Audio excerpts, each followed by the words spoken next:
Do you want to? Oh yeah, of course. Let's check out the Vampire Sweden in here. Vampire Sweden. Vampire Sweden. It's very much separated through a lot of different. That's a big. Factions. That's a big man. That's a very big man. That's actually. a big man. Why is he so big? He's so big. That man big. There we go. We have the unconcerned soldier of House Hardestad in here. Nice to see. I'm just checking all the different houses that are 420. Rulings, yeah. Wait, go back. What? Go back to Smolen. This one? The one below it. Yeah, this one. Okay. 420. 420. Yeah. Nice. Okay, that was it. That's all I wanted to do.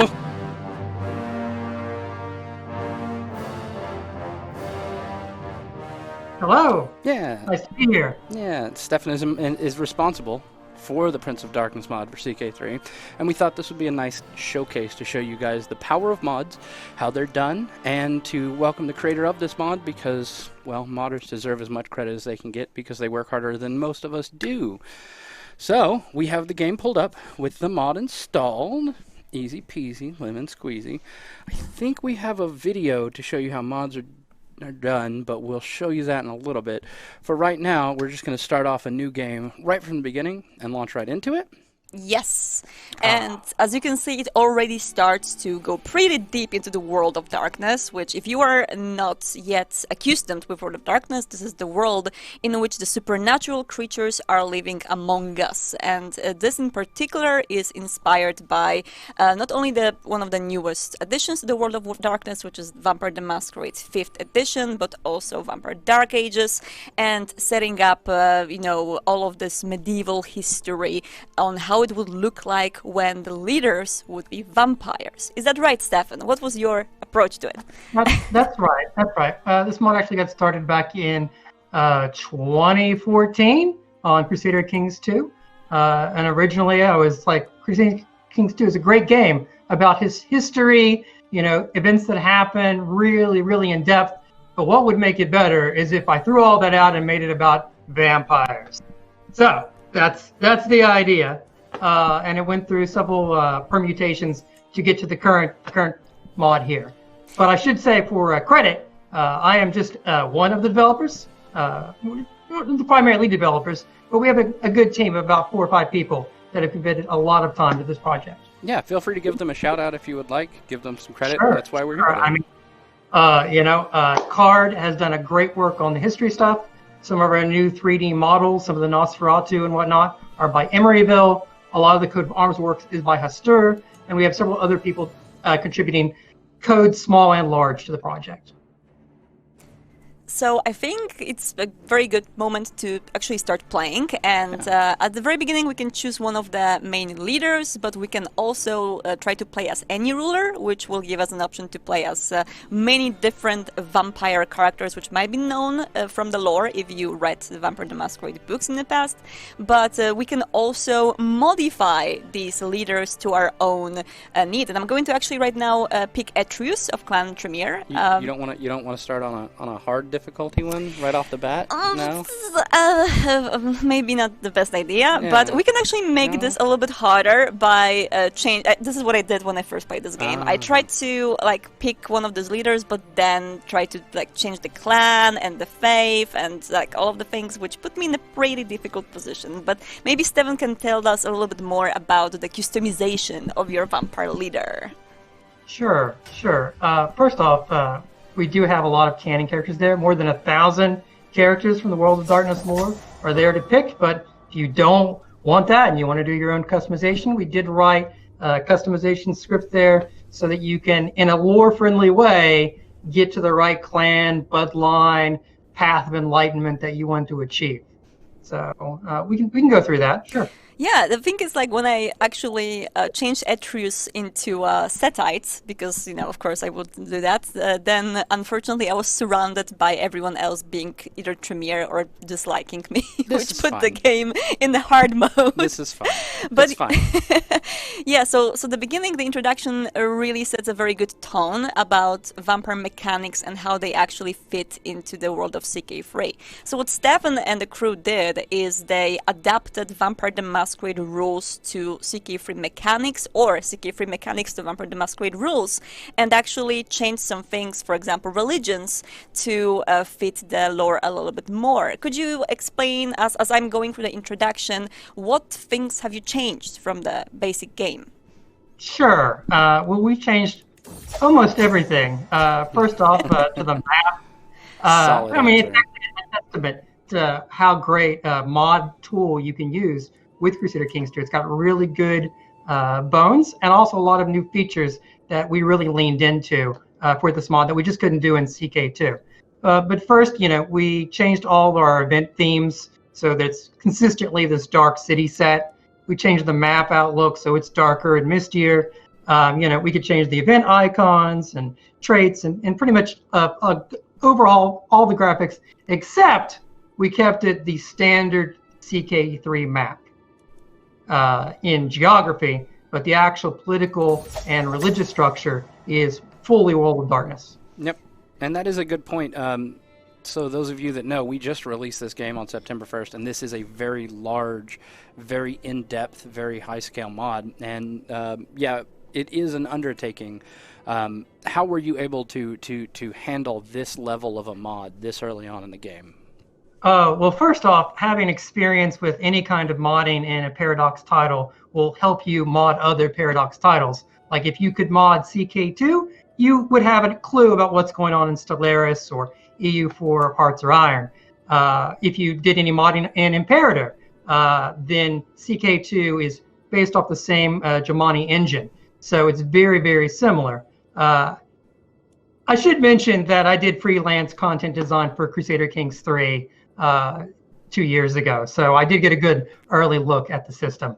Other than that, there's all kinds of ways that people get information. Yeah, so. yeah.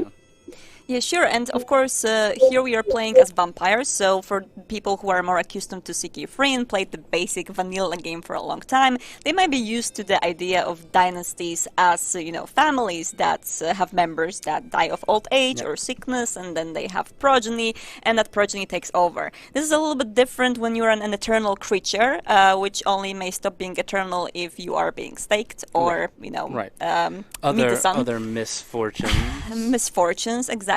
So how does that make the gameplay different? Well, one thing we actually did is we leaned in hard to the new Dynasty and Cadet systems.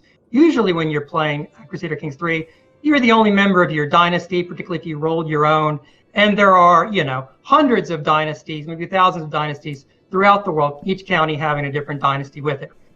We set it up for World of Darkness so that there are actually 15 main dynasties and about a dozen houses under each dynasty, and they control the whole map. So if you're not part of one of those dynasties, you're at a severe disadvantage. But if you are part of one of those dynasties, well, now you have a lot of family problems with about 200 other landed characters. I'm going to go the hard mode right now, and I'm going to wipe the supernatural traits of Atreus and go to character generator just to show people off on how this looks like. And this actually, this is making it a little bit more difficult, I feel. You're playing with fire. I'm playing with fire. This is super interesting for people who are more knowledgeable in Vampire the Masquerade lore, or also if you want more customization, it might make the game a little bit more difficult, but we're going to go with it. Be sure you want to do this. I really want to do that. So the very first question that the game asked me is, what kind of a supernatural are you? Does that mean that you plan to add more supernatural creatures to the game? We do plan to add more supernatural characters to the game. The first expansion that we're going to do, hopefully in midwinter, will add Hunters of the Shadow Inquisition because they work well with vampires as antagonists. And then after that, we're leaving it up to the community to decide whether we develop werewolves or mages or what next. Because doing a whole new splat can be a lot of work, but no matter how much work we put into the other splats, vampires will always shine the brightest here in terms of developed content. Absolutely. So here we have a little bit of a questions of the origins of vampires, which may already kind of like focus ours on some particular clan. For example, the followers of Set, known as Ministry nowadays, they don't believe that vampires come from Cain, the biblical Cain. They believe that they come from Set. This is what I did originally. Not a great idea because everyone else was like, you are a blasphemist. What are you talking about? So I'm going to try to go a little bit more vanilla with the twist. One fun thing about the Tremere, which like Etrius is actually of clan Tremere in the new edition, is that some Tremere are of the like House Karna, which is like a separate thing. It didn't exist in the Dark Ages, so it's a little bit of a stretch, but they are, I think, much more connected with that, let's say, feminine power. So let's say that actually the Dark Matter is the Lilith is actually the originator of all vampires, and let's see where this will lead us. So real quick question. We noticed there were more traits on there. Those traits that you had in there for all the different types, were those originally based on traits already in the game, or did you have to go through and build your own traits from the ground up?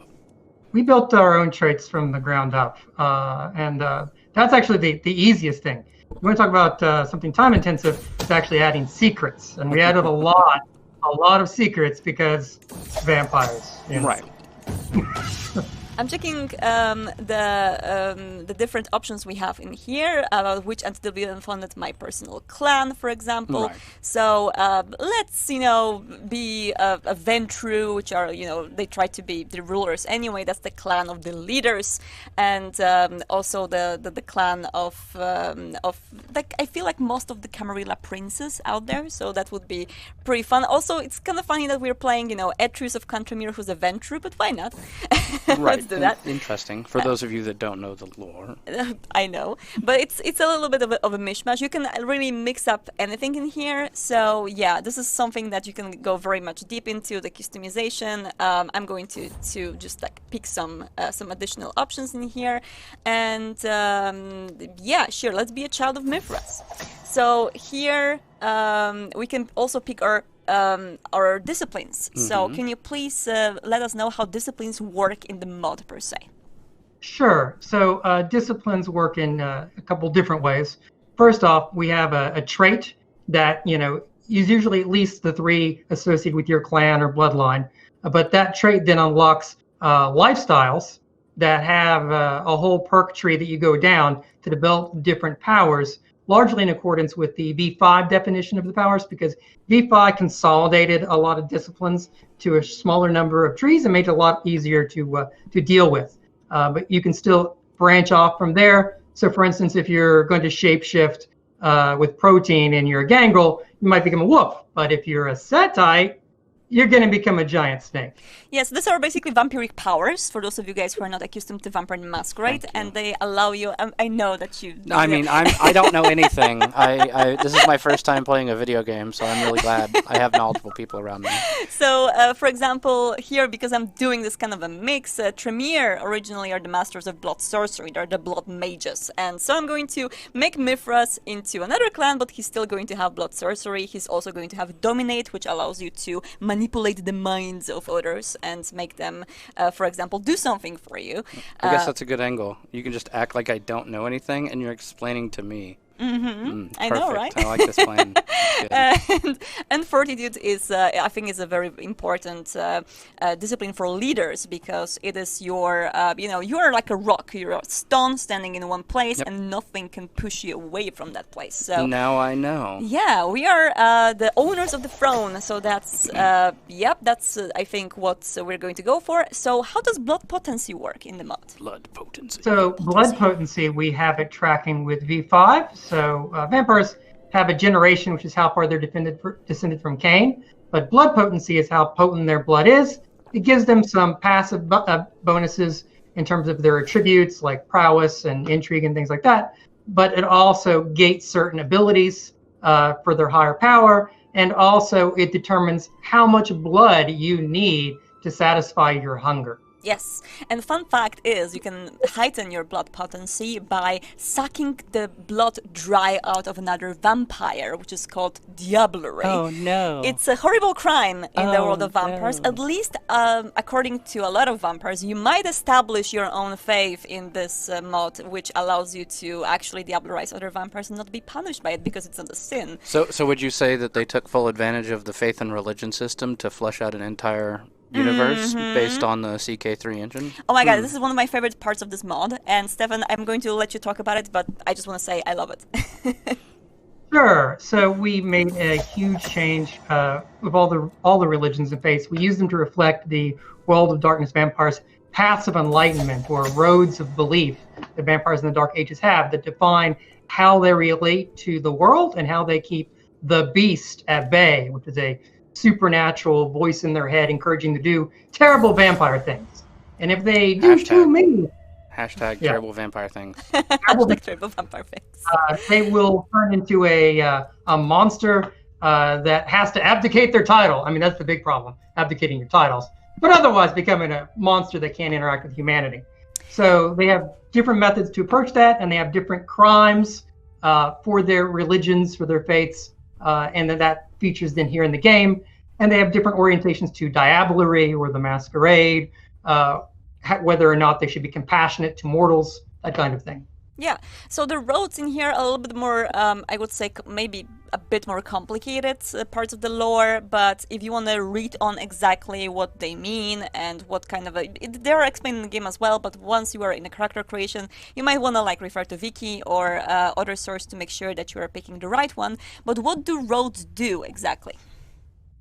So roads let you interact with the world in terms of a morality. It's a philosophy and your approach to your terrible undead existence. Yes. So, it defines things like, should I eat other vampires? Should I eat people? What is actually the ethical way for me to go about getting blood? Maybe I can only drink the blood of animals. Maybe my vampires think we should only drink the blood of people. And so your roads define these characteristics and your relationship to other things like werewolves or magic, and a whole host of crimes that only vampires care about. I'm going to go with a pretty much of a like vanilla type of a vampire who's following the road of humanity and the via humanitatis, which is like the road of basically humanity. It's like typical vampires who are trying to not succumb to their beast, which is their like the inner, like let's say that little devil on your shoulder who is like speaking very very bad things or not to so you. little if you have bigger shoulders. Exactly, it can be still very small but very mischievous. Diminutive devil. Yes, but it's like speaking and whispering some very bad things. And this actually happens in the game, right? The beast speaks to you sometimes or speaks through you. And I read it somewhere, I think you wrote it on Discord, that this was inspired by LA by Night actual play, right? Sure. Jason Carl has a great beast voice. And Jason Carl, just very quickly, Jason Carl is our wonderful marketing manager for World of Darkness. Greetings to Jason. Just waving in there. A lot of role players now, storytellers, are now using the beast voice as a personification of the beast that talks to the character, encourages it. Very similar to how Wraith did the Shadow, if anybody ever played Wraith the Oblivion. And I'm hoping to see some good Shadow stuff when it comes to Wraith Afterlife. But, the way we reflect it here in the game is that occasionally when you're confronted with decisions, you get the options. And when you slide over the option, there'll be bright red text being the beast voice, encouraging you to basically do the worst thing possible in terms of humanity. Or the best thing possible. Or the best thing. I will have to say, being a vampire prince on the road of humanity, if you add the compassionate trait to that, that's definitely hard mode. Being a compassionate, humane vampire, very difficult, particularly if you're going to be prince.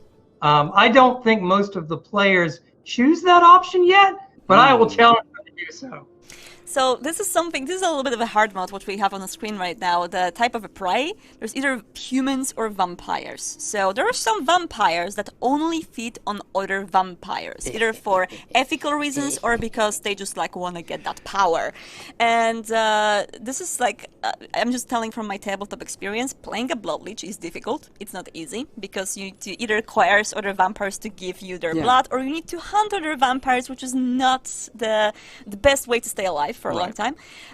So I'm going to go with humans for that one, but I recommend to try the challenge if you guys want to. Also, real quick point of housekeeping. Nurgle, do we have a video to show how mods are done? Oh.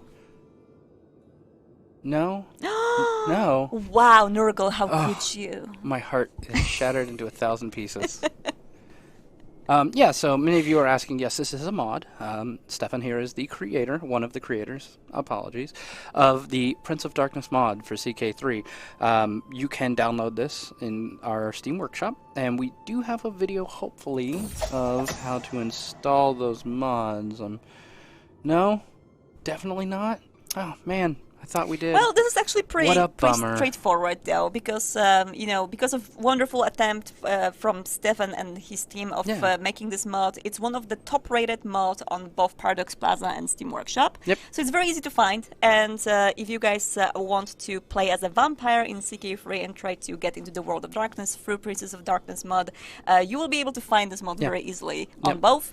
And after you install it in the launcher, you make sure that in the mod section, you make sure you click Enable Mods. Enable mods, and then enable, the little slider next to the mod, and it's on. Nothing else to be done. Yeah, it's pretty easy. Like she said, download the mod, go into your launcher, click Enable Mods, check the mods that you want to play with, and then launch the game like normal. It will bring you into the game, and it will have all the features. Not to say that it was an easy process by any means, but thanks to their hard work, it is now very easy for you to download, install, and play these mods. All of our modding community is very hardworking, very dedicated, and very knowledgeable. So if you have any problems or questions, just make sure you hit up the author of those mods, and they will be able to direct you into the right place.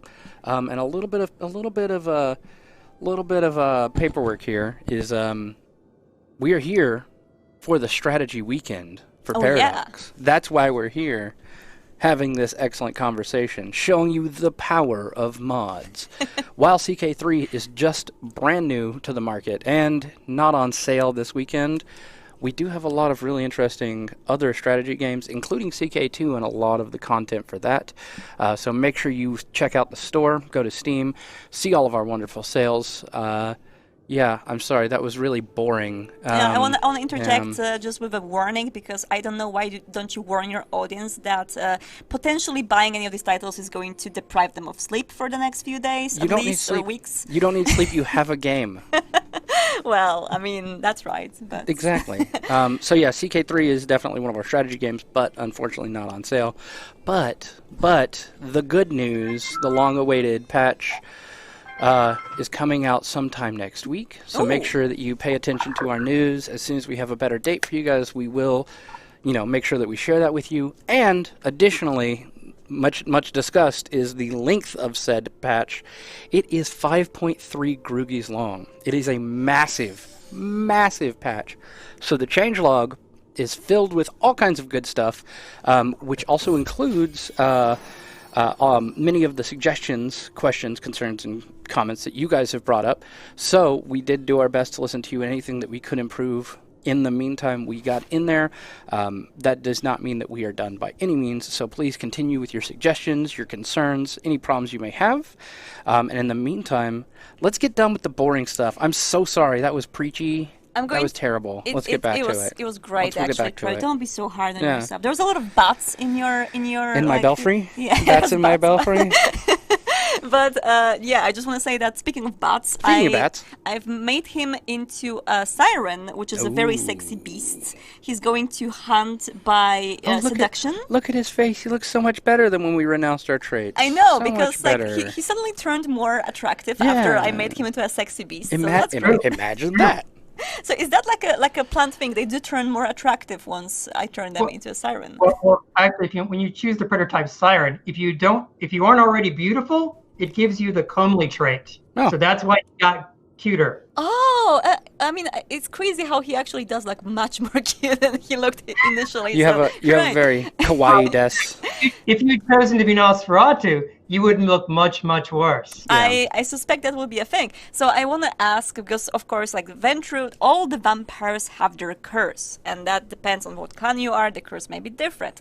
Ventru's curse is that they are very, very picky. They cannot just, drink blood from anyone. They have a preferred type.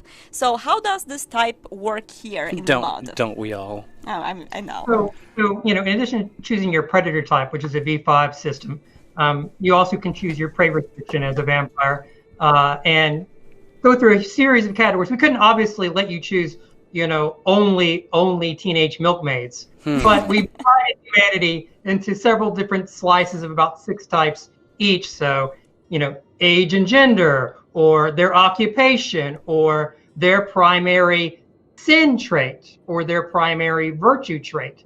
And so that generally divides all characters into 1 of 7 categories. And the idea is you're supposed to feed off that. And if you don't feed on your menu, then you will get stress, a chance to get stress from feeding off your menu. We are using stress as an analog to our willpower mechanic from Storyteller, just as we use piety to represent your path rating on your road. Nice. Very nice. I was going to ask how that was going to come into play, because that's not really compatible with the any of the World of Darkness series. Right. So actually, when you're using some of your powers and you want a more chance to succeed, you can voluntarily spend willpower, that is, have a chance to gain stress to push it over the top, but then your opponent can also choose as well. And while you can't die of a heart attack in our mod from stress, if you have a level 3 stress event and some other complicating factors like hunger or low piety, that's when you can become a white and abdicate your title. Nice. So that's one of the easiest games overs to get in this mod, is becoming a white because you didn't manage your stress. Well, I mean, is that really a game over, or is that just the beginning? Well, a lot of people, Crusader Kings 3, tend to play a whole dynasty for hundreds of years. But one thing we've seen with this mod is people tend to identify with the character after 400 years or whatever. And then when they die, even if they have 1,000 young, they'll rage quit because I'm just doing the one character, my one vampire. Remember, we've actually thought about trying to make that a game role for people to play it. Our own version of Iron Man would be, one character and done. Which, of course, not the way you're supposed to play Crusader Kings, but we try to go in other directions, and that's also some of the strength you have with this game, is that you can take it in different ways. Like Crusader Kings added knights, and we decided to lead into knights 150%. So the knights are the most important thing when it comes to strategy. With our version of the mod, which impacts warfare, you pay much more attention to how powerful and how many knights your enemy has than their number of levies. Likewise, you want to maintain the happiness, the positive opinion of your knights, all the time, because you don't want them leaving. So it's the impact of knights is way bigger in this particular mod, and I want to showcase some of the original things that this mod adds to the game. And one of these things is, of course, the options you have on your leader. So, for example, there are vampiric things that you can do. You can either find mortals, search your territory for mortals vulnerable to your actions. I feel like that's very much locked to Clan Ventru, because usually you have just hunt, right? Or No, everyone can do find mortals to give yourself some mortals to go with. And actually, I wish you'd still been Tremere, because you could have used Auspex to actually hunt the specific resonance that you want. How embarrassing. I know. But it's a way to produce different ones. So, for instance, here you can choose between peasants or clergy or soldiers that you want to find some mortals to do some vampire things to. Exactly. So let's just say, okay, so what I picked for my Ventru is that I really want to only eat from people who are knowledgeable. Does that mean that I should particularly, for example, aim for clergy in that regard? Yeah, absolutely. It's the Dark Ages, right? It's 1238. Yeah. So absolutely, if you only want to eat from the learned, you want to be eating from clergy. And for those of you that are just joining us, we discovered that nights are really good for vampires because days are bad. Yeah. Days are bad. No day-night cycle in Crusader Kings. In fact, the speed gets really, really fast in the Crusader Kings 3. The multi-threading is way better than CK2, which means that, days, many days pass in a second. You can go through a year very quickly, particularly if you're playing a vampire. So we actually had to change the time scale of a lot of powers when it comes to vampires to extend their duration, to extend how long things take, how long it takes to get hungry, all these kinds of things. Generally, our mechanic is you do freaky vampire things, you get hungry. You don't do freaky vampire things, you don't get hungry. Makes sense. So, additionally, of course, the game is going to mention that we are not married. It is not that much important for a vampire to get married, unless, of course, you want to do that to gain some diplomatic relationships and make sure that there's like some kind of a union. But you do not need a wife to create a progeny. You basically embrace humans that you find around, and you can turn them into vampires, making possibly your future heir. But you got to be really careful with spouses because you are literally stuck with them forever. That kind of sucks, yeah. Like literally. Literally sucks because vampires sucks.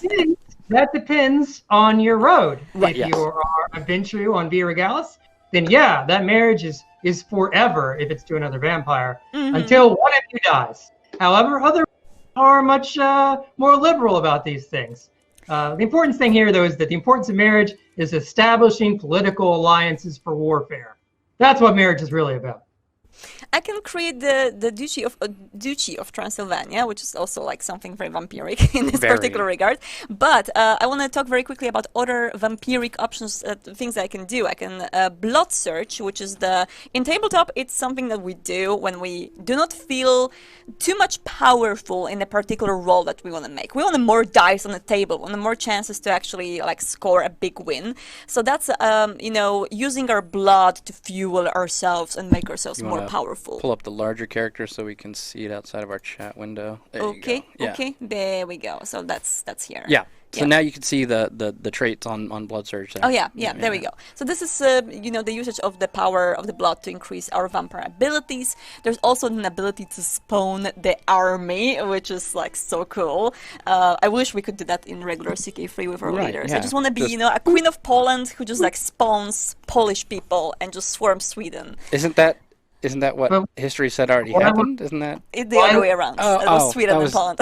Why wouldn't you start spawning people when you could spawn, I don't know, packs of wolves or zombies or shades from the netherworld or whatever?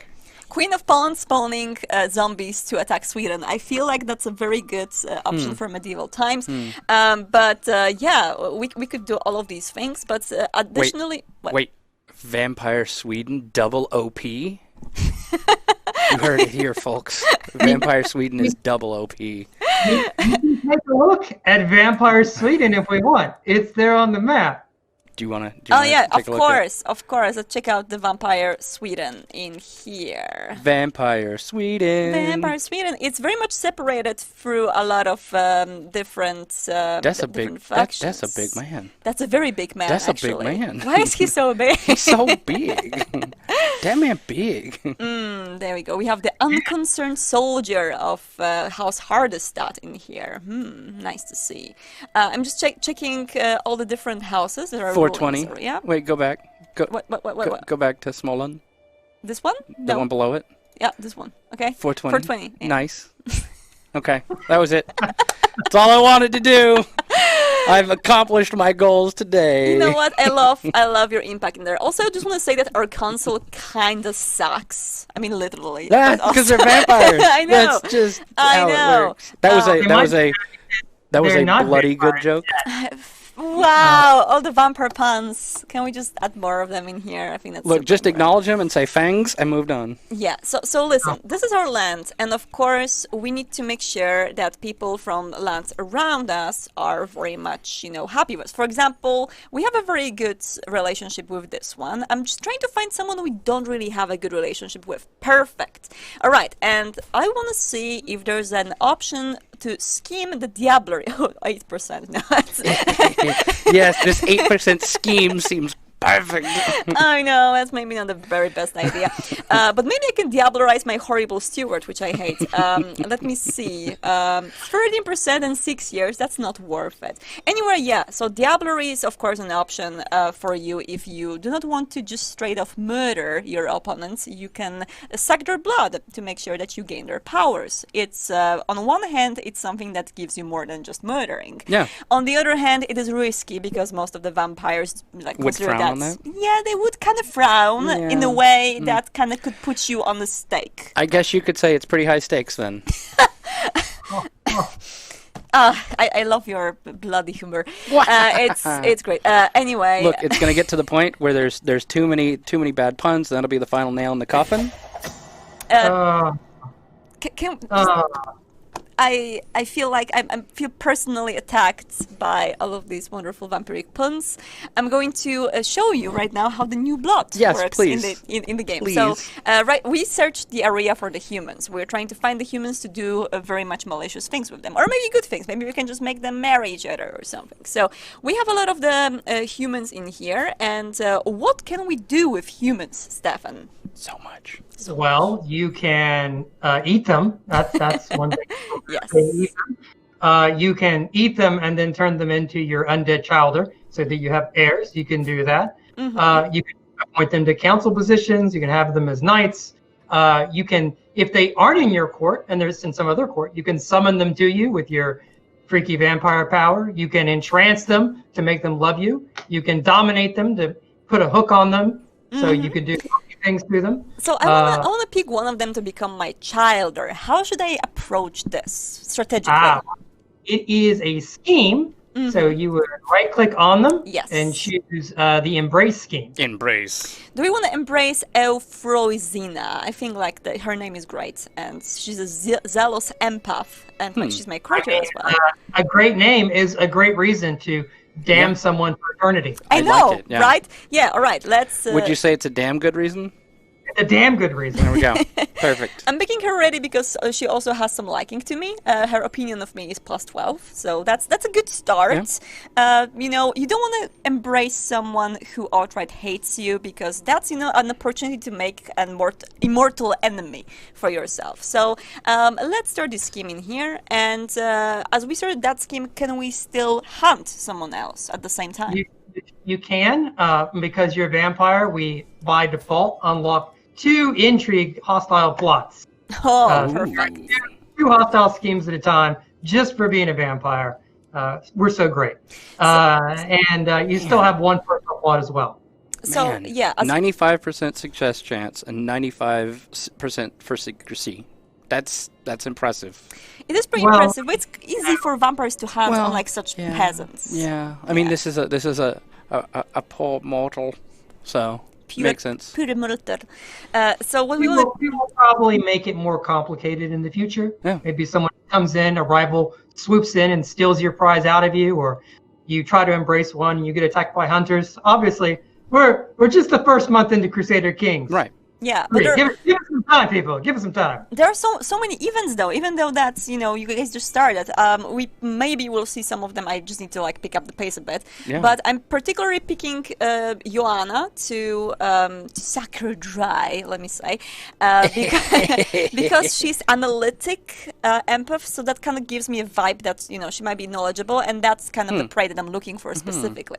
So let me hunt her, and that's it. I just want to. Yeah, there we go. There's a thing happening. Do you want to narrate this particular one? Okay. Eastern Europe is in the traditional land of the Zamici clan, but the hegemony has been recently contested by the rise of the Tremere.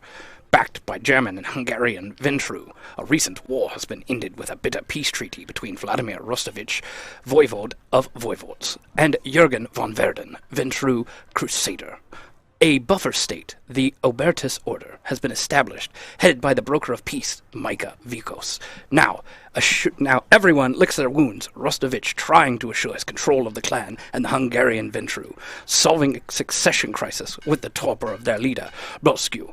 Finally, Etrius is leading the usurpers in Tramir's stead, showing the facade of a unified pyramid against the fiends. Everyone knows that war is inevitable in this region until a vampire stands powerful enough to crush his rivals once and for all. Who will it be? I love the little vampiric pun here of licking the wounds. You know what happens when the vampire licks wounds? They heal. Because They do. that's what they do when they bite people. They just do a little slurp, slurp, Yeah. and then it just closes Also, up. also, the enzyme in saliva naturally heals wounds, so I can imagine the vampire's licking of wounds would be like twice as potent. I know. I'm going to check out very 10 quickly. times better. 10 times better. Yeah, 10 times. There are so many different things that we can do right now. Declaring the war, of course, is something that's... oh, we have hooks in here. So many. Oh, this hooks. is interesting. Okay, so this is actually a little bit different than it also works in CK3 originally. So I'm going to try to modify the contract using a hook with Normal. Magister Alfred. Right. That's normal. But this is different. Ta-da! Yes. Difference. So these are the traditions of the Camarilla, and as much as these may sound very, creepy if you don't know the lore, but these are Very creepy. very creepy. But what they You're still creepy. they're still creepy. I mean, they are creepy, but they are kind of like very easy to understand because they are all made in place to make sure that vampires stay in, like just they stay put. They're hidden from the mortals. They are not, trying to go around and be like, "Boo! I'm a vampire. I'm Wait. gonna eat everyone." Do vampires say boo? Some of them, I think. I thought they do. said bleh. Am I wrong on this? I feel like Guys, I feel like I need clarification from a professional here. It depends on their clan. Yeah. Understood. So, okay, Got it. So as a Ventru, would we be more of a boo or a bleu vampire? A blah. A bleu. Okay, so we are more of a bleu. I feel like Nosferatu would be the boo vampires. But what about Toreadors? The beautiful ones, the sexy ones. Le bleh. The bleu. Isn't that how you make it fancier? Did I miss something? Okay, that's fine. All right, let's get back to the traditions. Welcome back. Hi. So we can negotiate one of the things in here, and what in particular should we modify in here to make sure that we have a little bit more power over Magister Alfric Etrius? What do you suggest, Stefan? Oh, well, I would suggest that you make it the liege's decision about their domain. Don't leave it to protect it. Okay, so the Liege may revoke a domain provided the crown laws allow it. All right, so we can use the hook in there. Let me Literally just- going, this mine. But, no, this mine. So it is kind of similar, the same actually as it works in CK3. If we don't use a hook to modify the contract, this is an act of tyranny. But if we have a little hook, suddenly it becomes not a tyranny, of course. It's just a little conversation we have. I like it. Yeah, it's a good conversation. Yeah, I know, right? So, okay, we modified that, and we are also, of course, going to modify another contract in there. Maybe we're going to do the same with the others. Oh, wait a second. I want to make the taxes higher in here because I want money. You know what a French vampire says when you scare him? Sacre bleu! You're welcome. I feel like you wanted to make me laugh as much as you made me laugh with Toreadors, but you didn't succeed on that. No, so that was actually for my community ambassador that's in the channel, and he's going to hate it here in a minute when he notices that I've made a terrible joke. Now, in base CK3, you could only modify a vassal's contract once per lifetime, but vampires are immortal. So we took off that restriction. You can modify vassal contracts as much as you want, Nice. and thus get as much tyranny as you want, so that your vassals will rebel against you all the time. All the you're tyranny. I kind of want to be But don't be tyrannical. I kind of want to be a tyrannical vampire, but first of all, speaking of tyrannical, someone else replaced me as the head of the dynasty, and I cannot let it slide. Oh, no. So I'm going to try to diablerize this guy. Oh my god, 13% of the scheme. You know what? I want to do it still because vampires do mistakes, and I want to see what happens if I fail horribly. Let's go. Okay, let's do it. So we do that, and let me just see. Oh my god, there's so many things we can do. First of all, this high taxes. I want money. use a hook. Let's go. Hello. Yes, I need to do something with your money. What is it? Don't worry about it. Oh yeah. So also I want to like look at some other things in particular in here. Let me just see very quickly because I am not that. I'm not sure what we're looking for. I'm not that great. I'm looking for lifestyles in this particular it's up the scheme. top. It's up the top. In the middle. Oh no! Wait.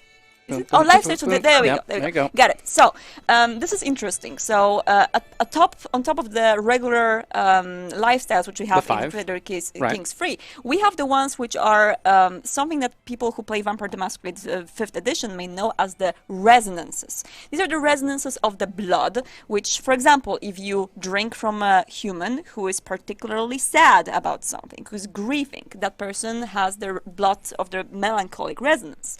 If you are drinking from someone who is super horny at the particular moment, they will have the sanguine resonance of the blood. You don't get a cute face for that one. Sorry, you got a sad face, but you don't get the other one. I kind of wanted to see that. What about the phlegmatic?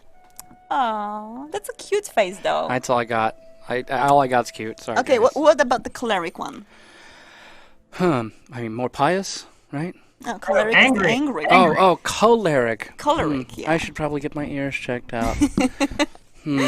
So yeah, choleric is all of these you can actually check them out. So there we go. There we go. So these also give you bonuses to the disciplines. So it's very, I feel like, useful to make sure that your lifestyle fits what your disciplines are. Oh, we're going for choleric. No, because these ones are actually not fitting our disciplines per se. I feel like we want to go for either dominate focus or the blood sorcery focus. Let me just see what else do we have in here. We could actually go for the sanguine resonance. Let me. You broke it. Yeah, there we go. There's a little trigger in here that I have to like hover over. So why I want to go for sanguine? 2 reasons. One, it gives me advanced blood sorcery and the tree, which is going to actually make us, better in this particular discipline. But also, we are a siren. We are a seductive beast, and it kind of fits roleplay wise. Yeah, what do you think, Stefan? I think Sanguine would be a great pick for your blood sorcery Ventru.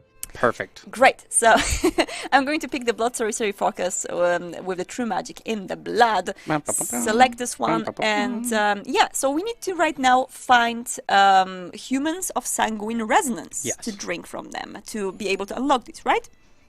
Yes. Okay. Yes. So start some romances and then go, hello, I heard you have blood in you. Well, you've also got that embrace scheme going. Yes, actually we canceled that. Embrace is that you do, in fact, drain the victim of all their blood. No, embrace, this is like... Oh, the embrace is still going. We canceled the hunting Joanna one. No, we did hunt as well. It was we did hunt. Did we finish it? Yeah. Because we had to cancel it to get this guy to Diablerize him, though. We canceled one of them. Didn't we hunt immediately? Oh, yeah, maybe we did cancel that. Hunting is a scheme. However, if you want to not bother with the scheme, if you imprison someone, you can execute them and drain their blood that way. Okay, so can I still find mortals and just imprison them and then drain the blood from them? Yeah, you can. You may peasants. No, I'm still looking for the clergy. Right. Unfortunately, I will spend my piety for that. You got a lot. But I got a lot. Okay, let's do that then. You there, peasant. I see that you've committed mail fraud. Please step into my dungeon so that I might drink your blood. Yes. Perfect. New blood. So certainly new area. We want to imprison someone. There we go. Who is the most... who would be the most like knowledgeable out of these guys? I don't really know. Zealous empath. Well, if you click on them to pull them up. Yeah, I can get in there, right? There we go, of course. Learning 6, 7. So what kind of learning am I looking for? Well, you got 6 or 7 are your better ones. 6s and 7s. All 6s and 7s. Yeah. I think 7 is the best. So yeah, let's get that one. Imprison her. Might succeed. 79%. 79, not bad. Roll them dice. Roll them. All right, and let's see if that is going to work. So, additionally, where do we... Okay, there we go. Justice! Xena has been apprehended and awaits her fate safely locked in the dungeon. So, can I now drink her? How do I approach that, Steph? You can. Execute her. Yep. Execute her. Oh. Yep. Make sure that Xena never bothers you again. Perfect. and exsanguination. There we go, perfect. So I do spend a lot of piety, unfortunately. Wait, Oof, we don't even that's a have that lot. much. Yeah, you do. Because no, it's 500 and then it's 100 on top Oh, of that. I didn't see the second 100 in there. That is very, very pricey. Yeah, it is. You chose to be on the road of humanity, and you're Yes. just killing someone That is because true. you're hungry. You know what? I'm going to leave her as a snack for later. She's going to be my last resort. Kind of, it's kind of important for a venture to always have that last resort is. somewhere, like stashed, it is. like a stock. So You can this way though see what resonance her blood has. oh, can I? Ooh. Ooh, where? Where can I see? Probably scroll there. Click on her. Yeah. On her. No, not in the yeah. Scroll. what will happen? Yeah. Scroll down. Scroll down in here? No. Yeah. What do you mean? Yeah. Scroll down there. There you go. Well, what do you Right mean? there, scroll. Oh no, it's Nope. 5% chance of Okay. Masquerade explosion will increase. I'm not really sure where her resonance is going to be in here. Is it not in her main tab? Mm-mm. Over I'm here? not sure. Over here. Is that not? You're showing the little finger on the direction. So Oh. where do we see that step, Stefan? Where do we see the resonance of It people? should be there for whatever reason. She doesn't have any resonance. That's weird. Maybe she doesn't have it because there are actually humans that don't have resonance when they are. Well, there you They are because like this is the role-playing thing actually. Like sometimes when you drink from people, they just don't have any resonance, which actually makes any difference. Yeah. Or it's a bug. It can be Or one it's of a bug. them. Or it's a bug. Well- That's fine. Well, we'll let you figure that one out, everyone. That's Yeah. for you to figure out. That's fine. I'm not going to execute her though because it's like just like too expensive. She can just sit there for a while. Yeah, absolutely. So, can you guys remind me where do we have the religion screen? Here, there we go. Right, there we go. So, this is our religion in particular. It's the road of humanity, and as you can see, these are the sins. The being wrathful, being callous, and being sadistic are the sins. It's kind of like a vanilla religion, let's say. Very vanilla. And virtues are being calm and compassionate, Yes. right? So, Good. yeah, the main doctrines are the... So kidnapping people from the wilderness, accusing them of false crimes, and then trying to eat them, probably not a good idea. Yeah, I kind of want to check out the different religion, though, in here. So I want to maybe look for someone... Oh, some kind of a... Oh, Kainat Heresy, there we go, that's awesome. So as you can see, in Kainat Heresy, the sins are gluttony, wrath, cynicism, and being compassionate is a sin, actually. While virtues are being temperate, calm, zealous, callous, and drunkard. So Legit. I feel like Kainat Heresy is something like, super fitting. On that note, we are almost out of time. Ah, Yeah. So if you guys have any more questions, let us know. We have just a few more minutes. Wrap up some questions, answer some things for you guys. And then we have, again, the end of the stream recap. So right now, we're going to turn up the heat to 5. there we go. I'm just going to try to see how our schemes are going to develop. Oh no. Oh no. I will not be threatened. threatened. I like it. Of course. Rally the troops. Oh, there we go. The embrace is happening. I have There we go. orchestrated even so that Euphrosyne has fallen within my clutches. In a secluded place, she will not be able to escape. Shall I grant immortality even if it means her damnation? Will she be grateful, or will she resent me forever? Did my sire have these thoughts? I'm going to embrace her, which means basically draining a human dry and then feeding him a little bit of our blood. Make sure you're sure. Oh, okay. So we will spend a lot of time. Yeah, it will. But we're almost at the end, so let's do it. Let's do it, of course. And Done. my daughter Euphrosyne Mithras is my new heir. So that's awesome. And now there's a war. Yeah, there's a war. That's okay. What a perfect spot to stop on there. That's I gotta tell you, that's grand. That's fantastic. Well, for those of you that have just seen this, this is again the Prince of Darkness mod for CK3, with one of the fine creators, Stefan here, who has chosen to spend an hour of his day with us discussing the fine works of man. Yes. But Thank you both so much for joining me. Again, guys, make sure if you are interested in modding at all, our Discord does have plenty of modders in there, lots of mod discussions. You can check out the Steam Workshop to make sure that you can download all those mods. If you have the base game, it's real simple. Again, just download those mods, go into your launcher, enable your mods, and check which mods you want to go for the game. If you have any questions, I know all of the mod authors are very friendly, very open. We'll answer any questions that you have. Speaking of which, very quickly, in behalf of Stefan, I want to invite you guys very warmly to Princess of Darkness Discord as well, right? Sure. You can join us on our Discord, and you can find that where we also have the mod. Yeah, let me see. I don't know. I'll ask my lovely Discord mods, which are watching right now. If you guys want to, provide a link in the main Discord, feel free, so we can get some communication going for modders. And again, if you are interested in modding, you can find resources for this. Definitely check out. We have a wiki page for it. Also, make sure you hit up any of the mod content creators that you are interested in. In the meantime, make sure you check out our Steam sales. While CK3 is not on there, all of our other strategy games are on there for the strategy weekend. It'll be going all weekend long. Otherwise, there will be many, many more streams. Stay tuned. Tune in with us. Again, Stefan, thank you so much for joining us. Marta, thank you for showcasing. Bleh. Bleh, as they say. Blah. Le bleh. Le bleh. Exactly. But thanks again, guys. Have a great weekend, and we'll see you soon.